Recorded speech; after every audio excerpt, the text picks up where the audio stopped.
প্রথমে সবাই বলো তো ঘর সাজানোটা কেমন লাগলো। আজ ছিল আমাদের ছোট্ট বোনের বার্থডে, মানে আমাদের বান্ধবীর ছোট্ট বোন।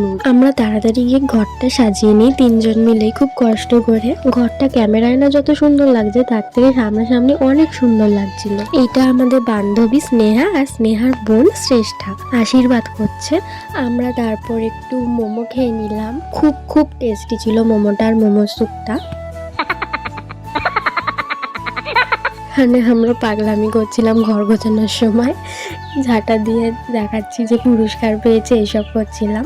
দেখো তোমরা ওর বোনকে কত সুন্দর লাগছে, কত কিউট লাগছে। এই যে কেক কিভাবে কাটতে হয়, কেক কাটার পর কাউকে খাওয়াতে হয়, এটা কিন্তু আমরা কেউ ওকে শেখায়নি, ও নিজে থেকেই করেছে সবটা। এখানে স্নেহা ক্যামেরা খুলে কি করছিল আমি নিজেও জানি না। ভুনুটাকে কিন্তু ওই কিউট ড্রেসটা পুরো ওকে আরো কিউট লাগছে, অনেক সুন্দর লাগছে দেখতে। তোমরা জানিও যে ওকে কেমন লাগছে। ও অনেক খুশি হয়েছিল এরকম আমরা যে সাজিয়েছি। এখানে আমি খাওয়ার ক্লিপটা একটু করে দিয়ে দিয়েছি।